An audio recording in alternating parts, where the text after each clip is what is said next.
শিক্ষা প্রশিক্ষণের সর্বস্তরে ইসলামী শিক্ষা বাধ্যতামূলক করার দাবিতে আয়োজিত গোলটেবিল বৈঠকের সম্মানিত সভাপতি, সঞ্চালক এবং আজকে যাকে আমরা দেখছি, এক সময় যাকে দেখে আমরা মনে করতাম যে নকলমুক্ত বাংলাদেশ এটা সম্ভব এবং এটা হয়েছেও, ভবিষ্যতেও হবে।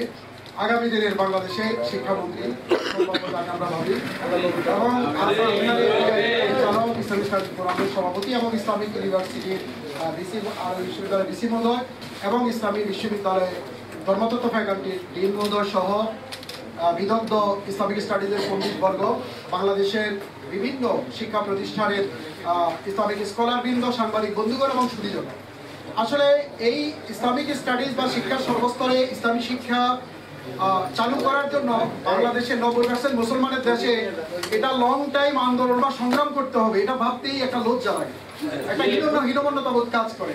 কারণ আমাদের যে আদি অতীত ইতিহাস, 1270 সাল দিল্লির সুলতানাতে ছিল গিয়াসউদ্দিন বলবন। তিনি দিল্লির 10 বছরের অভিজ্ঞতা সম্পন্ন প্রথিতযশা ইসলামিক স্কলারকে শরফুদ্দিন আবু তাওয়ামা, যার নাম, তাকে সোনারগাঁয়ে প্রেরণ করে। সোনারগাঁয়ে ঈশাখার সময় রাজধানী ছিল। এই সোনারগাঁয়ে তখন পড়াশোনার ব্যবস্থাপনায় শিক্ষার সর্বস্তরে ইন্টিগ্রেটেড এডুকেশন সেখানে এনশিওর করা হয়েছিল। ভূগোল, আপনার অ্যাস্ট্রোলজি, ফিজিক্স, কেমিস্ট্রি, ম্যাথ, এই সমস্ত সাবজেক্টের পাশাপাশি কুতুবি সিত্তা এখানে পড়ানো হতো এই সোনারগাঁয়ে। এবং 30 বছর শরফুদ্দিন আবু তাওয়ামা দাস ওয়া তাদরিসে মশগুল ছিলেন এই সোনারগাঁয়ে।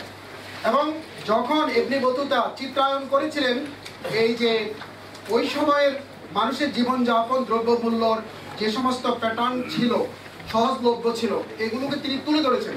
ওই ভ্রমণ কাহিনীতে শরফুদ্দিন আবু তাওয়ামার এই সোনারগাঁয়ে পড়াশোনার মান এবং দেশ দুনিয়া থেকে এখানে যে পড়তে আসতো সেটা উল্লেখ করা হয়েছে। 1502 সাল আলাউদ্দিন হোসেন শাহীর আমল এই গৌড়ের রাজধানী ফিরোজপুরে সোনা মসজিদ থেকে মাত্র 2.5 কিলোমিটার দক্ষিণে এখানে দাসবাড়ি মাদ্রাসা প্রতিষ্ঠিত হয়েছে। এখানে ইয়াজউদ্দিন বক্সি তিনি হাতে কুতুবি সিত্তা লিখতেন, পড়াতেন, দেশ দুনিয়া থেকে লোকজন এখানে আসতো। ওই পড়াশোনাটা শুধুমাত্র থিওলজি কেন্দ্রিক ছিল, সেখানে ভূগোল, ফিজিক্স, কেমিস্ট্রি, ম্যাথ সব ছিল। ফলে আমরা দেখতে পাই আব্বাসী আমলেও এই যে কানুন ফিকহ লিখেছে ইবনে সিনা 10 খণ্ডে বিভক্ত, কিতাবুল মানসুরি লিখেছে তিনি 10 খণ্ডে বিভক্ত, ডক্টর ওসলার কানুন ফিকহকে চিকিৎসা বিজ্ঞানে বাইবেলে বলেছে।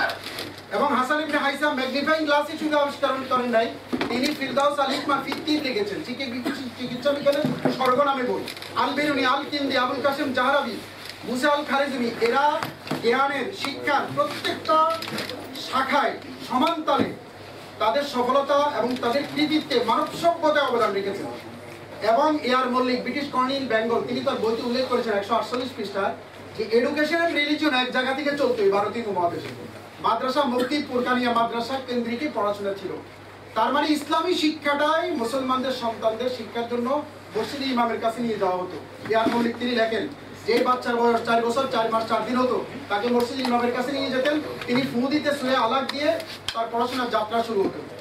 এবং এই কলেজ শব্দের জন্ম হয়েছে ফোর্ট উইলিয়াম কলেজ প্রতিষ্ঠার পর থেকে 1801 সালে। তার আগে কলেজ শব্দটা সাবকন্টিনেন্টে ছিল না। এবং 1800 আপনার 1 সালে ফোর্ট উইলিয়াম কলেজ প্রতিষ্ঠার নেপথ্যের কাহিনী কি ছিল? চাপরাশি তৈরি করা।